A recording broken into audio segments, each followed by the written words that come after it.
आप सभी का निवेश के एबीसीडी में मैं हूं आपके साथ कविता थपलियाल और हर वीकेंड हम एक बाजार की दिग्गज और निवेश जगत की दिग्गज आवाज से आपको मिलवाते हैं, जहां पर न सिर्फ वो बाजार की चाल को समझाते हैं आपको और आपके पोर्टफोलियो पर भी इनफैक्ट सलाह देते हैं, भले ही आपकी रणनीति शॉर्ट टर्म की हो, लॉन्ग टर्म की हो। खासतौर से अगर आपने म्यूचुअल फंड्स के जरिए अपना कोई लक्ष्य साथ रखा है तो उसी पर हमारे एक्सपर्ट आपको राय देते हैं, आपको दशा और दिशा बताते हैं। आज मेरे साथ बहुत ही खास मेहमान जुड़ गए हैं, सीनियर फंड मैनेजर हैं इहाब दिलवई, आईसीआईसीआई म्यूचुअल फंड के। इहाब, बहुत बहुत स्वागत है आपका और इतने लंबे समय के बाद आप शिरकत कर रहे हैं। धन्यवाद आज समय देने के लिए। सवाल बहुत सारे हैं, मल्टी एसेट एलोकेशन फंड पर मैं फोकस भी करूंगी इस चर्चा में इहाब, लेकिन उससे पहले बाजार की दशा और दिशा। यहाँ जब साल की शुरुआत हुई थी तो हमारे पास कोई खास ट्रिगर्स नहीं थे। उसके बाद एकाएक हमने जियोपॉलिटिकल टेंशन्स देखी, भले ही वो डोमेस्टिकली थी। ट्रेड टैरिफ्स की हमने एक टेंशन देखी जो ग्लोबली हमें प्रेशर में डाल रहे थे। अब भी सिचुएशंस मेरे ख्याल से काफ़ी हद तक काम डाउन हुई है, बट अनिश्चितता बनी हुई है। आप तो फंड मैनेजर हैं, आप तो हमेशा लंबा खेलते हैं और लंबा ही सोचते हैं। बाजार को इस तरह के जो ट्रिगर्स जब भी मिलते हैं, शॉर्ट टर्म के लिहाज से हम उतार चढ़ाव देखते हैं बाजार में, लेकिन ओवरऑल लॉन्ग टर्म का जो व्यू होता है अक्सर फंड मैनेजर्स के लिए वो इंटैक्ट होता है। अगर मैं आपका अगले 6 से 9 महीने का कोई इंटैक्ट व्यू समझना चाहूं बाजार की करंट स्थिति को देखते हुए, तो वो क्या है? मैक्रोस आपको कैसे लग रहे हैं बाजार के? जिस तरह के हेडविंड्स हमें ग्लोबली हमने झेले हैं एज कंपेयर टू डोमेस्टिकली, क्योंकि अभी नतीजों का भी सीजन शुरू हो जाएगा। फर्स्ट क्वार्टर काफी हद तक second half of the calendar year से बहुत एक्सपेक्टेशन होती है लोगों को। कुछ थीम्स हैं जो अच्छा काम करती हैं। इन सब को मिलाते हुए बाजार कैसा लग रहा है आप? देखिए, स्टार्टिंग ऑफ विथ मैक्रो ना, आप देखेंगे काफी मैक्रो इंडिकेटर्स, अगर करंट अकाउंट डेफिसिट देखेंगे, इन्फ्लेशन देखेंगे, तो काफी हद तक सबड्यूड और कम है। तो वैसे हिसाब से काफी स्टेबल है मैक्रो इकोनॉमिक एनवायरनमेंट।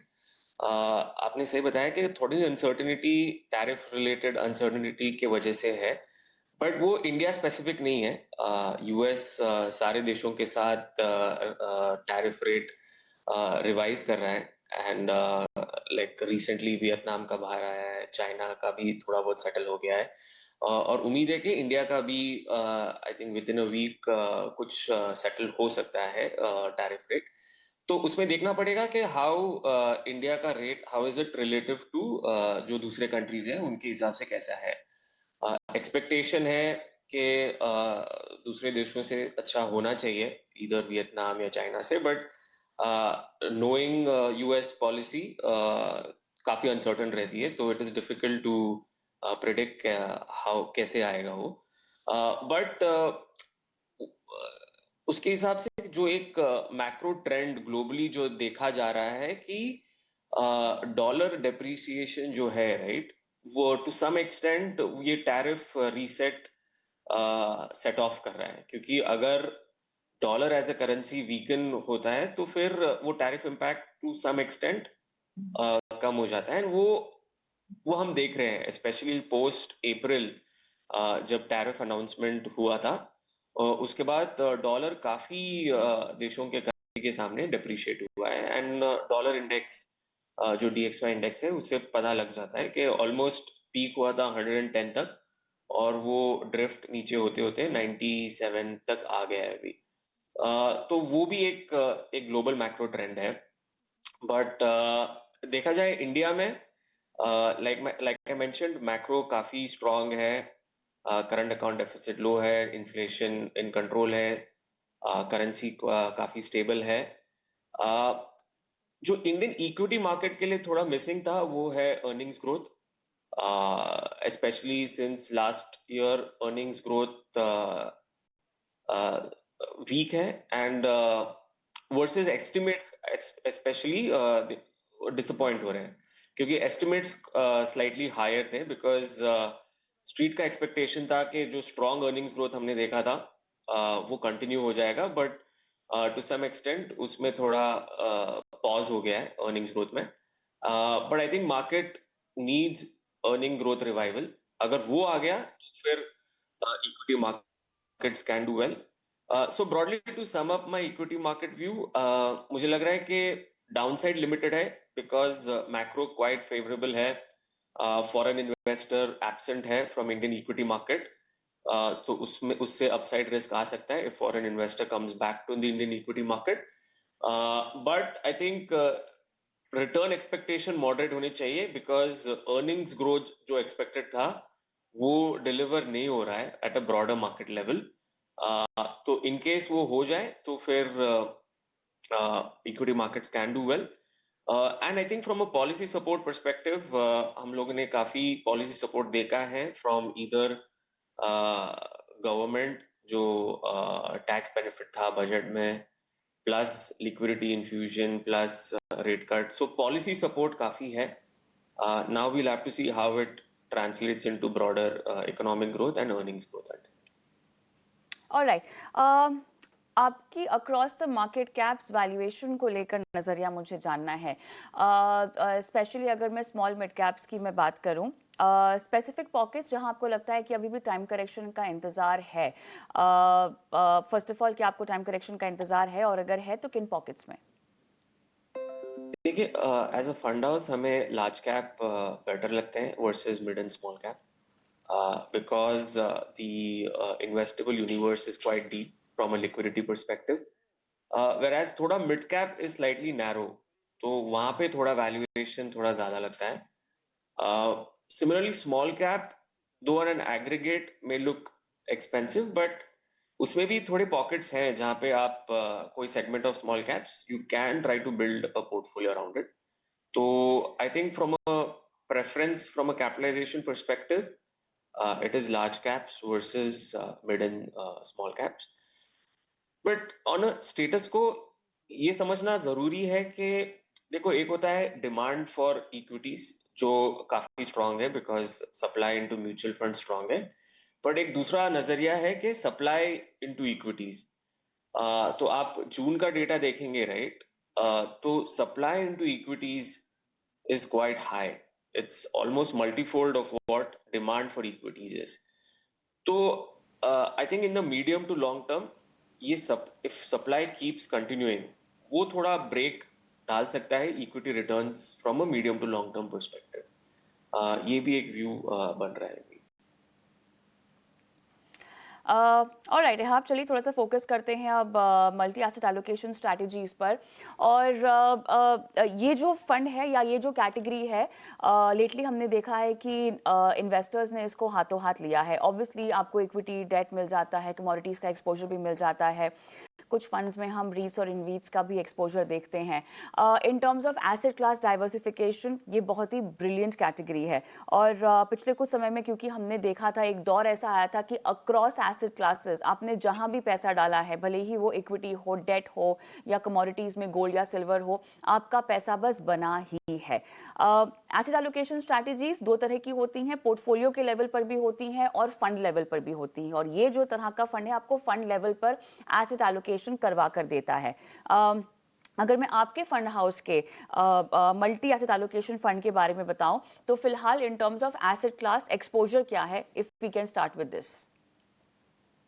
सो देखिए, अब अगर आप फंड का हिस्ट्री देखेंगे, राइट, तो इसमें equity allocation on the lower side almost 47-48 तक गए हैं, on the higher side almost 78% तक गए. तो फिलहाल based on last published portfolio वो लगभग 50s, अर्ली 50s में रहेगा इक्विटी एलोकेशन. अगर हम कमोडिटीज की बात करेंगे तो on the lower side minimum 10% invested रहना चाहिए, and on the higher side हमने देखा है कि 16-17% तक जा गया है. But like you said, commodities भी काफी अच्छा किया है from a return perspective, especially precious commodity like gold and silver.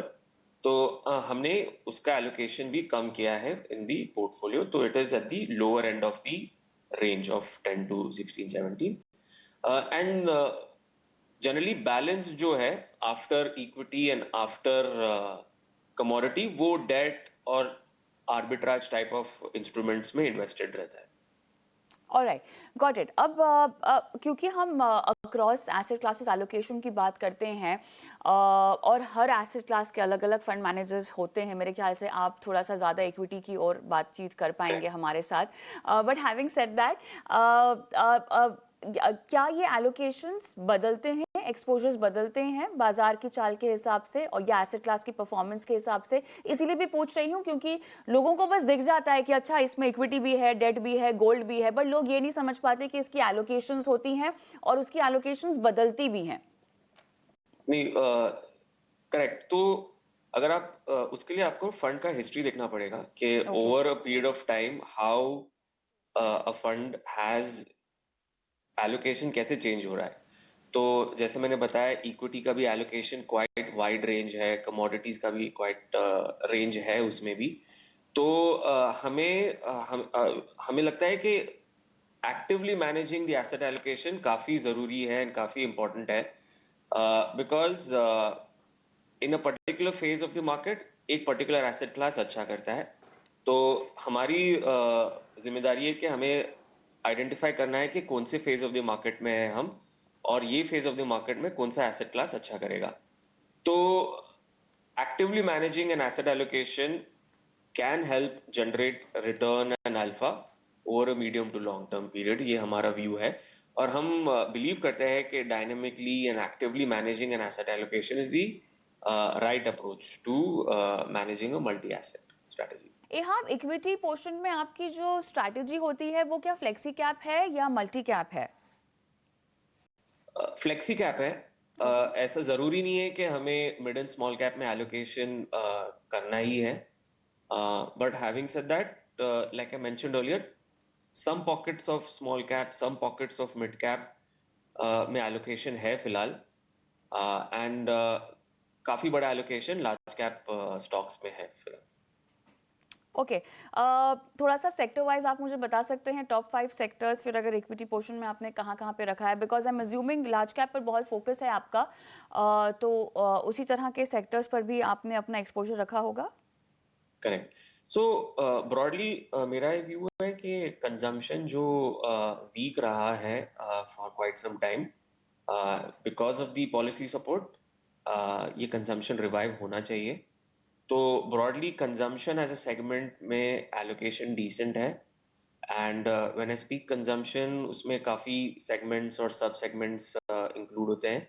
तो ऑटो ऑटो एंसिलरी एक सेगमेंट है, रिटेलिंग एक सेगमेंट है। सो ब्रॉडली रिटेल ओरिएंटेड बैंक्स और एनबीएफसीज भी इंक्लूड हो सकते हैं।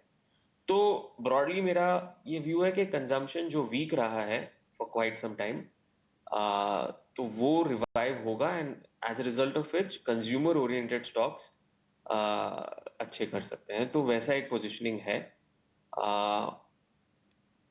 फ्रैंकली अभी ये सिचुएशन है कि कोई बड़ा आउटलायर नहीं दिख रहा है from a sectoral allocation. So to great extent, it is broadly neutralish on various sectors.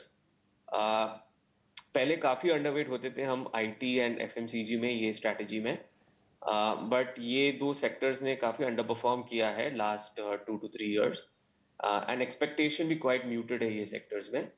तो हमने ये सेक्टर्स में अंडरवेट थोड़ा कम किया है। तो ऐसा कोई बड़ा अंडरवेट या बड़ा ओवरवेट नहीं है, बट आप पोर्टफोलियो कंस्ट्रक्ट देखोगे तो कंजम्पशन एक थीम ऐसे इवॉल्व हुआ है, and that is something which I think should improve, and equities in consumption oriented stock should do well. Hmm. यहाँ मैं इक्विटी एक्सपोजर पार्ट को देख रही थी पूरे फंड में। दिसंबर 2018 से लेके मई 2025 तक की अगर हम लार्ज कैप एक्सपोजर देखें तो ये 50% के ऊपर ही रहा है, या तो 50% रहा है जो कि फिलहाल है, या उसके ऊपर ही रहा है। स्मॉल कैप्स का एक्सपोजर सिंगल डिजिट में रहा है, जहाँ पे 7% 2018 से शुरू हुआ था, अब मेरे ख्याल से लगभग 5% के आसपास है। तो 3, 4, 5, 7% के आसपास स्मॉल कैप का मेंटेन किया गया है। लेकिन मिड कैप में हमने देखा है कि ये बढ़ा है, जहां 5% 2018 में, 12% लगभग अब मई 25 में हमें आपका एक्सपोजर दिखाई दे रहा है। खैर, इसमें बदलाव तो हुआ होगा, लेकिन कोई खास वजह? देखिए लार्ज कैप्स में एक्सपोजर 50% होना स्टेबिलिटी आपको देता है, कंसिस्टेंसी देता है पोर्टफोलियो में, लेकिन मिड कैप में कहीं ना कहीं आप बढ़ा रहे हैं एक्सपोजर को।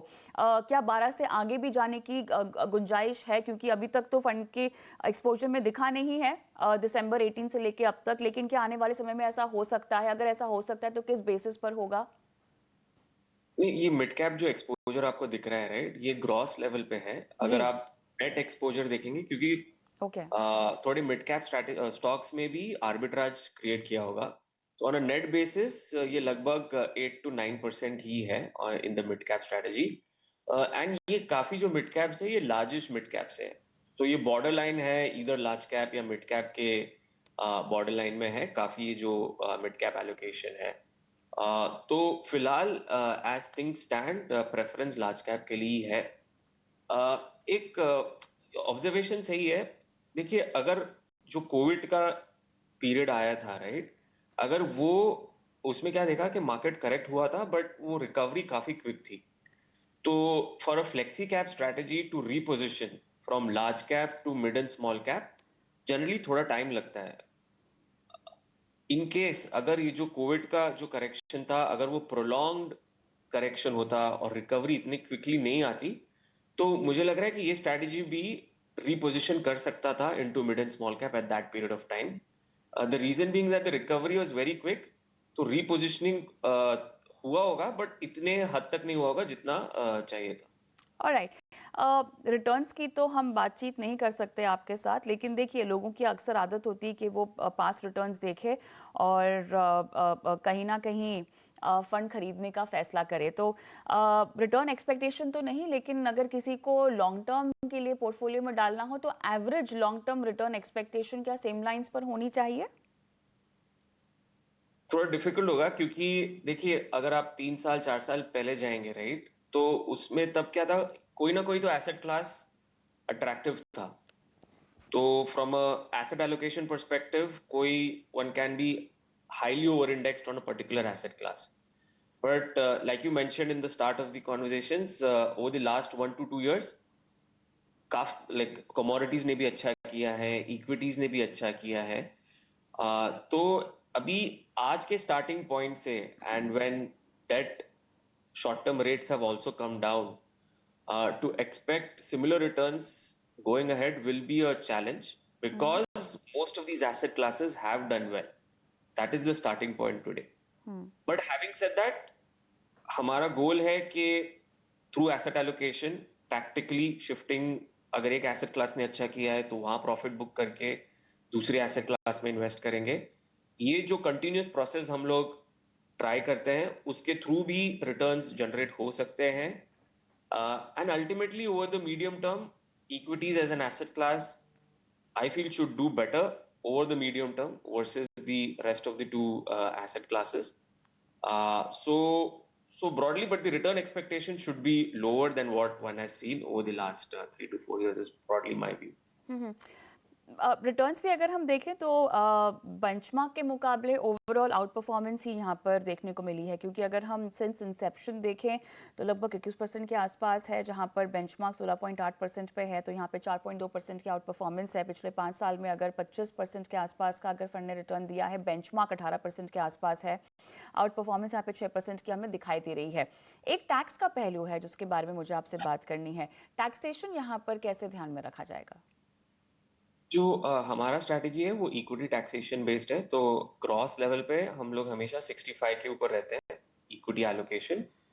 नेट बेसिस में थ्रू डेरिवेटिव्स, ईदर स्टॉक और इंडेक्स, हम कम हो सकते हैं equity allocation, but cross level पे 65, तो इक्विटी टैक्सेशन है तो 1 साल के बाद आपको 12.5% लगेगा long term taxation. But I think जो फायदा है फंड का, कि जो एसेट एलोकेशन हम at a equity at a fund level करते हैं, उस पे कोई टैक्सेशन नहीं है, क्योंकि वो फंड लेवल पे हो रहा है। तो एन इंडिविजुअल को चेंज इन एसेट एलोकेशन पे टैक्सेशन नहीं लग रहा है। जो अगर एन इंडिविजुअल उसके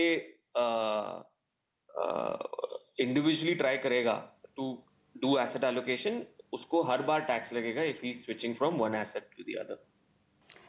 यहाँ पर इनवीट्स और रीट्स में भी एक्सपोजर बताया जा रहा है, लेकिन ये काफ़ी कम है। करेक्ट। जी, तो इससे बढ़ाने को लेकर फिलहाल किस तरह से विचार लिया जाएगा और इतना कम एक्सपोजर क्यों? नहीं, हम पॉजिटिव है रीट एंड इन्वेट, इसलिए एक्सपोजर लिया है उसमें। हम्म।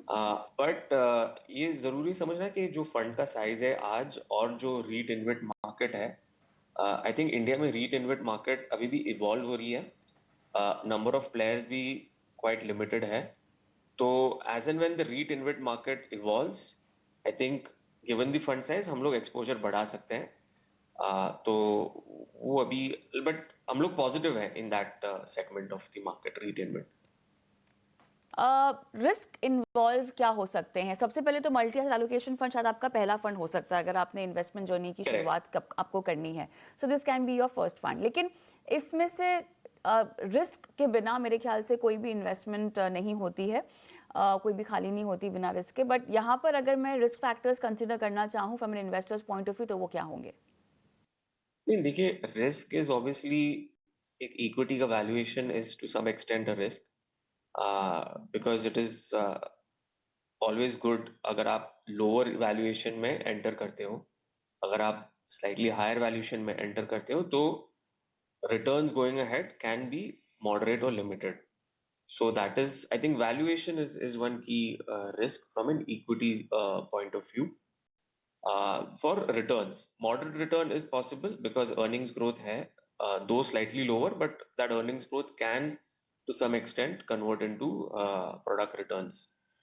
So I think valuation is to some extent a risk from an equity. And the second risk I feel is that if someone is entering today, it is entering after couple of, at least two of the asset classes have done decent over the last 1 to 2 years.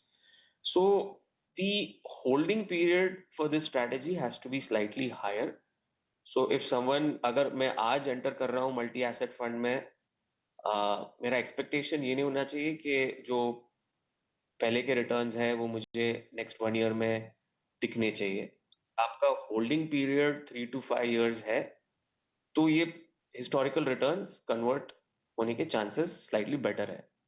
So if someone's entering today, आपका holding period longer होना चाहिए। That is also important in this strategy. चलिए, आपका holding period लंबा होना चाहिए, और इसीलिए भी क्योंकि एक इन्वेस्टमेंट का नज़रिया है जो आपको क्लियरली ध्यान में रखना चाहिए। तमाम पहलुओं पर हमने बातचीत कर ली है, लेकिन एक डाइवर्सिफिकेशन पर सवाल, क्योंकि ये फंड के अंदर ही आपको डाइवर्सिफिकेशन मिल रहा है, लेकिन क्या इतना डाइवर्सिफिकेशन काफ़ी होगा? क्या पोर्टफोलियो लेवल पर भी हमें अलग से एक स्ट्रैटेजी अपनानी चाहिए? हाउ वुड यू एडवाइस कि अपने पोर्टफोलियो की प्लानिंग आपको करें with a multi asset allocation fund already in it? देखिए, अगर if someone has any surplus savings, right, तो आप लमसम कर सकते हो ये स्ट्रैटेजी में। आपका कोर हो सकता है ये स्ट्रैटेजी। उसके अलावा अगर आपको कोई पर्टिकुलर थीम या कोई particular segment of the market अच्छा लग रहा है इंडिविजुअली, तो फिर आप थोड़ा एलोकेशन वो पर्टिकुलर थीम और सेगमेंट में भी कर सकते हो। बट अगर आपके पोर्टफोलियो का सिग्निफिकेंट पोर्शन ये स्ट्रैटेजी रह सकता है, क्योंकि जैसे आपने बताया कि काफी सेगमेंट्स ऑफ द मार्केट ये स्ट्रैटेजी ऑलरेडी कवर कर रहा है, एंड ये काफी डायनेमिकली कवर कर रहा है। आपको एक स्टैटिक एलोकेशन नहीं मिल रहा है हर एक सेगमेंट में।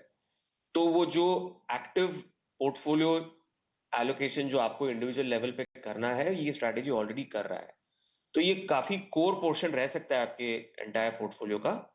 प्लस आपको कोई पर्टिकुलर थीम या segment of the market invest करना है, वो आप कर सकते हो over and about this, but वो काफी सिग्निफिकेंटली स्मॉल होना चाहिए in relation to your allocation to this particular theme, this particular fund. और राइट, यहाँ मेरे ख्याल से हमने काफ़ी विस्तार से पूरे फंड पर बातचीत कर ली है, तमाम पहलुओं पर। बहुत बहुत धन्यवाद आपका, आपने समय दिया और आज इस कैटेगरी पर फोकस किया हमारे साथ। धन्यवाद। शुक्रिया, थैंक यू। चलिए, इसी के साथ निवेश की एबीसीडी में आज मुझे इजाज़त दें। नमस्कार।